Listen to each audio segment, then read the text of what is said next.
We're joined here today by Dr. Emily Aslakson from Michigan College of Optometry up in the cold tundra. Not right now, of course, it's beautiful. Yeah. And she is going to talk to us today about the article that she submitted and the patient that she described. So why don't you kind of take us through the patient and tell us a little bit about the encounter. Sure.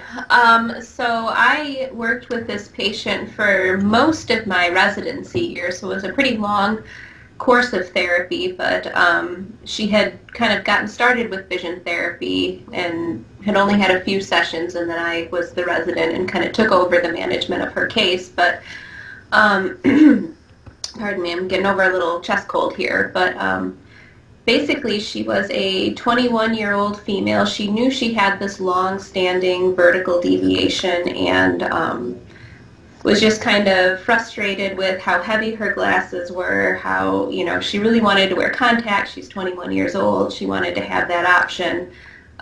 Glasses kind of gave her a headache because they were so heavy, and even with the glasses, she still had constant diplopia, so was just wondering about other options to help her out. She was extremely motivated to do anything necessary, so we started her on this long course of vision therapy that, if you read the paper, was very, very effective for her.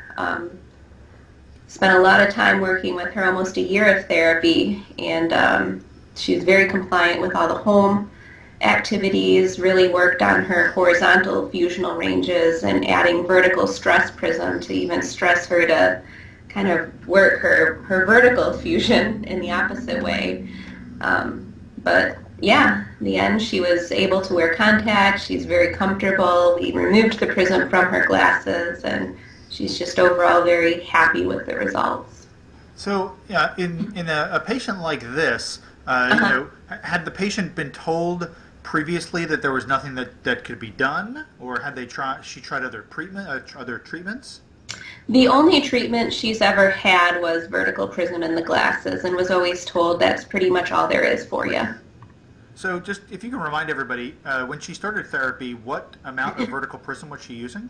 She had, let me just double check and make sure, she had 7 diopters split between her eyes, and even with that, she still had constant diplopia, which is better.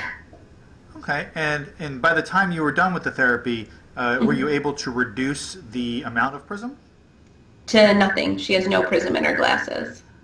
And during the therapy, were there, everybody does their therapy slightly different, of course, with the overall goal. Were there overarching themes in your therapy?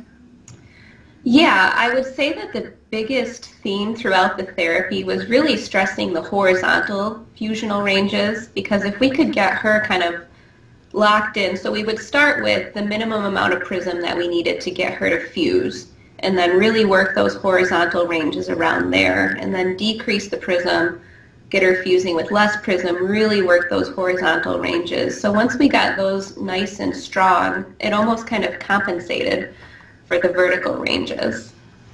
Throughout the therapy, what were some of the techniques you used? You said you worked the horizontal ranges. Were there better techniques that you found that helped her? I would say late in the therapy, I think the best things that we used were lots of vectograms and just really getting her to work on those fusional ranges with the vectograms. Late in the therapy, we even added vertical prism. So sometimes we would flip the vertical prism to just get her kind of facility that way, and sometimes we would just kind of constantly add the vertical prism, usually in a stress situation, so opposite of what she needed for her corrective prism. We spent a lot of time with the vectogram, spent a lot of time at the synoptophore or amblyoscope working those fusional ranges. Did you use any of the computer programs? Yeah, we did use some computer programs. The one that I used the most was the HTS for the fusional, the jump versions or the smooth versions programs. With a patient that's a little bit older, I guess the tendency would be to not necessarily focus on accommodative effort. Did you also add that into your therapy? Yes, we did.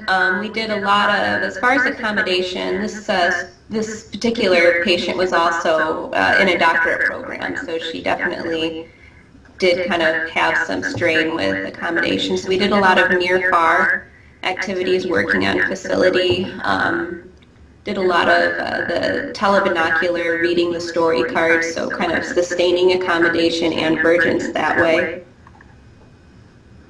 Wonderful, wonderful, and it really, I think this article hits home and it kind of continues to diffuse the myth that older patients can't benefit from therapy. Oh, absolutely. I just finished working with a 78-year-old in therapy who did beautifully, so I absolutely believe therapy can be beneficial for any age. Well, wonderful. Well, that's a great take-home message, and I think that's a great place to end. So just thank you very much for joining us, and look forward to seeing you at a meeting sometime. Yeah, absolutely. Thank you.